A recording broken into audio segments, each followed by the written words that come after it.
18 ડિસેમ્બરે પદ્ધર તાલુકા ભુજ મધ્યે બીકેટી કંપનીની પર્યાવરણીય લોકસુનાવણી યોજાયેલી. લોકોએ પોતાના વાંધાઓ રજૂ કરી ભુજ પ્રાંત અધિકારી તથા જીપીસીબીના અધિકારીઓનું આ બાબતે ધ્યાન દોરેલ. સાંભળીએ લોકોની રજૂઆતો. આપશ્રીને એક નમ્ર વિનંતી કરું છું કે કલેક્ટરની સામે જો ખેડૂત હેરિંગમાં જો આત્મહત્યાની વાત કરતો હોય તો પહેલો હેરિંગ જોયો છે મેં. કઈ હેરિંગની અંદર હું ગયો છું અને ગૌચર જમીન જો પાસ કરાવતી હોય કંપની અને ફોન આવ્યો તો કે સરપંચ તું આવજે નહીં સુનાવણીમાં, એના માટે હું પડકાર કરવા આવ્યો છું. તો આપ કણે એક નમ્ર વિનંતી અને ભલાઈ કરું છું તમારા કણે. અમે ખેડૂત માણસ છીએ, માલ દોરવાના છીએ. આ પથ્થરનો જે ક્રાઇટેરિયો છે એમાં આજુબાજુના 10 ગામના ગાયો ચરવા આવે છે અને અત્યારે આ કંપની જે ગૌચર જમીન પાસ કરવા મૂકી છે ને એમાં અત્યારે ગાયો આ સુનાવણી છે અને હું કંપની તરફથી નથી બોલતો. મારું કામ બંને વચ્ચેનું કોઓર્ડિનેશન. તમે જે કહ્યું એ પ્રશ્નો 100% સાચા છે, પણ જો ડ્રાફ્ટ ઈઆઈએમાં તમને લાગતું હોય કે આ વસ્તુ હોવી જોઈએ તો તમે અહીંયા નોંધ કરાવો. એ વસ્તુ પણ એના માટે લઈ અને અત્યારે માહિતી મળવી જોઈએ, અત્યારે માહિતી નહીં મળે તો આગળ નહીં ચાલે એવું નહીં. તમે તમારા વાંધા 100% રજૂ કરી છે. મારો આગ્રહ એ છે કે મારા 4 પ્રશ્નો થયા, 4 પ્રશ્નોમાંથી એનો ઉલ્લેખ હોવો જોઈએ કે નથી. એનો મતલબ કે આપ સાહેબ મંજૂરી આપ સાહેબ આપી સુનાવણીની, આપની સાહેબથી મંજૂરી મળી છે, આપ સાહેબને પૂરી સત્તા છે, રદ કરો. સાહેબ હું આંકડા આપું એમની પાસે નહીં હોય. ફોર્મ 1 મુજબ આ માહિતી માંગેલી છે. ફોર્મ 1 મુજબ કાયમી કર્મચારી 1575 છે, બરોબર, અને કોન્ટ્રાક્ટર કર્મચારી 4725. મારી ભૂલ થઈ છે કે સાચા આંકડા છે ભાઈ? કે કંપની વાળા માણસ ફોર્મ 1 મારા આંકડા નથી, ફોર્મ 1 ના આંકડા છે. એટલે એમને તો HSI ના આંકડા છે, આ તમારા સરકારના આંકડા છે. ફોર્મ 1 ના 1575 ના 200 રૂપિયા ભરવાના થાય. તમે ભરો છો કે નથી ભરતા? સાહેબ ટેક્સ ચોરી કરવી ઇટ મીન્સ રાજદ્રોહ. પોઈન્ટ તમારી વાત સાચી છે સાહેબ, રાજદ્રોહ ગુનો લાગે. ટેક્સ ચોરી કરવી. CRS માં ફંડ આપો છો તમે, પોસ્ટ પ્રોજેક્ટેડ માણસો રજૂ હું તમને આપવા માટે ફંડ છે. અને જે ભૂમિનું જે ધરતી માતામાં આપણે ઊભા છીએ એ જમીનનો ટેક્સ ભરવા માટે તમારી પાસે રૂપિયા નથી. સાહેબ, રાષ્ટ્રદ્રોહનો ગુનો લાગવો જોઈએ. ટેક્સ ચોરી એટલે સાહેબ ભારતના સંવિધાનમાં લખેલ છે ટેક્સ ચોરી એટલે તમે દેશની ચોરી કરી. રાજદ્રોહનો ગુનો લાગે છે. તમે સમજો છો, આપ મેજિસ્ટ્રેટ છો, અધિકારી સમજતા હશે. ગુનો દાખલ થાય એની સામે સાહેબ મારે આ પણ નોટિંગ કરજો અંદર. રાજદ્રોહનો ગુનો દાખલ થાય. આજ સુધી ટેક્સ નથી ભર્યો ભાઈ. ફોર્મ 1 ના આંકડા છે, એમને જોઈતા છે ટ્રુ કોપીમાં આપીશ. હું આપીશ એમને ટ્રુ કોપીમાં. ખાલી ગોળ ગોળ ભરાયા રાખે છે બધાને. અને વપરાનો પ્રશ્ન, પાણીનો પ્રશ્ન, પાણી બારે નહીં આવે ને સાહેબ.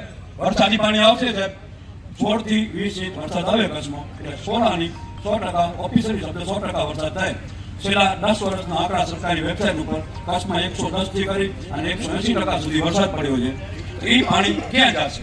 બારે એની પાસે એટલી બધી હોલ્ડ છે, અંદર પાણી ભરાય છે તો એની પાસે સેફ્ટી રૂમ્સ છે, માણસો અંદર પાણીમાં નહીં ડૂબી જાય. કારણ કે એ લોકો ના પડે, પાણી બહાર નહીં નીકળે તો એ પાણી, વરસાદી પાણી નિકાલની શું વ્યવસ્થા છે? ભાઈ, રેન વોટર હાર્વેસ્ટિંગનું આપ જણાવો, શું છે આપનો પ્લાન? સાહેબ, વરસાદી પાણીના સંગ્રહ માટે અમે રેઇન વોટર હાર્વેસ્ટિંગ પોન્ડની વ્યવસ્થા કરી છે, જેમાં અમે વરસાદી પાણીનો સંગ્રહ કરીએ છીએ. કેટલી ક્ષમતા છે? કેટલા MLD પાણીની ક્ષમતા છે? 6,700 મીટર ક્યુબનો છે જે વરસાદી. સોરી ફરીથી બોલો તો ફિગર.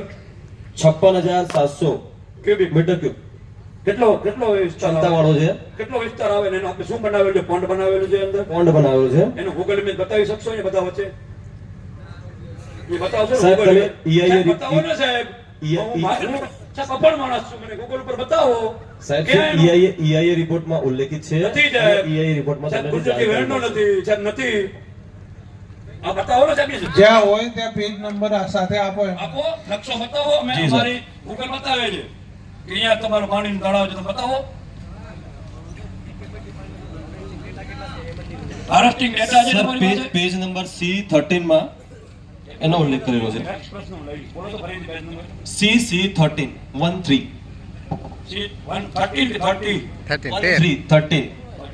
ગુજરાતી બોલો છે. 13 સાહેબ 4 પ્રશ્નો પેન્ડિંગ છે, એકને જવાબ આવ્યા નથી. આપ સાહેબ હવે 10 હું તો 100% ના અભ્યાસ કરી નાખું સાહેબ. ખોટી ગાળો પાડી તમારા પ્રભુ એ જ તમને સમજાવું છે. તમારા દરેકે દરેક પ્રશ્નને નોટિંગમાં જવાબ નહીં આવે સાહેબ. અરે નોટિસ હું રાખી સોગંદનામું કરી દઉં એને કે હું એફિડેવિટ કરીને આપું છું, કોઈ જવાબદારી નથી, એક નો પણ જવાબ નહીં હોય એની પાસે, નોંધ્યું જ નથી, તૈયારી નથી કરી, પથ્થર મૂકી દો. આજુબાજુમાં કુદરતી વર્તન બતાવ્યા છે તમારે એ રિપોર્ટમાં કે કુદરતી પાણીના વકડા હતા, એ તો આમાં બતાવ્યા છે, નહીં બતાવો, પથ્થરને મૂકો સાઈડમાં, બીજા બાજુના કામને બતાવો, મારા કામની જમીનમાં આવે છે.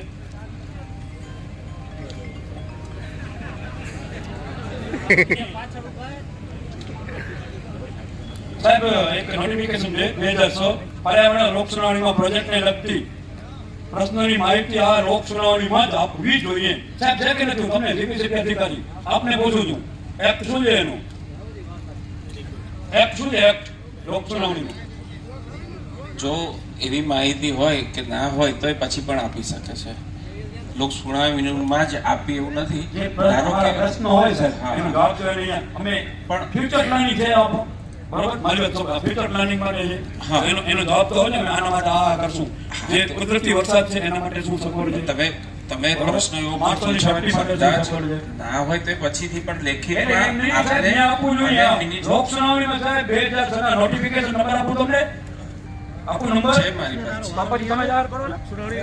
ઘણી લગાડે નથી કરો સુનાવણી, સાહેબ પ્રશ્નનો જવાબ નથી. સાહેબ એક વાત કરું સાહેબ, તમને ઉભા રહ્યો વચ્ચેથી બોલી સાહેબ હું સાહેબ અહીંયાથી તમને ગેરમાર્ગે દોરવામાં આવે, હું જે બોલું રેકોર્ડિંગ કરે પહેલા એમનો પ્રશ્ન પૂરો પછી હું તમને કહું છું અત્યારે એને ટાઈમ પાસ કરવામાં આવે છે. એક જ સાહેબ વાત કરી દઉં તમને, એક જ વાત કરી દઉં. આ વ્યક્તિ એકવાર એમ બોલે હું એડવોકેટ છું અને બીજા વારમાં એમ બોલે હું અભણ છું, તો હવે આપણે નક્કી શું કરવું કે આ એડવોકેટ છે કે અભણ છે? આ મને જો હું ડિગ્રી ધારી એડવોકેટ છું અને આ બધી કંપનીની બાબતો હું અભણ છું, તમને ગેરમાર્ગે દોરે કંપનીની બાબતો હું અભણ છું, અંદર આક્ષેપબાજી નહીં. હું આઈપીસી સેક્શન ભણેલો છું, જાહેરમાં કહું છું, મને કુદરતી પાણી ક્યાંથી નીકળે એ મને ખબર નથી, તો હું અભણ છું, એ બાબતનો મારી અજ્ઞાનતા છે. આ મારો જવાબ. વરસાદી પાણી સાહેબ, હું તો એન્સર વાળો માણસ છું, ઓફિસમાં બેસવા વાળો, વરસાદી પાણી કેમ જાય એ મને ખબર ન હોય તો એ બાબતે હું અભણ છું. હજી મારા શબ્દો કહું છું, વરસાદી પાણી નિકાલ બાબતે હું અભણ છું. હું આઈપીસી સેક્શનમાં હું એડવોકેટ છું. ભાઈ મને કોઈ મિત્રનો જવાબ મળી ગયો, સંતોષ તો હોય, બરોબર. હું ઘરે જવું હે સાહેબ તમે રદ કરો સુનાવણી. નેક્સ્ટ રાઉન્ડમાં બીજા 2 પ્રશ્નો આવે છે, એકનો જવાબ નહીં હોય, 10 પ્રશ્નો છે. તમે તમારા પ્રશ્ન રજૂ કરો. Thank you sir. સાહેબ શ્રી મારું બીજી વાર આવવાનું તમારી સમક્ષ એટલે જ થયું.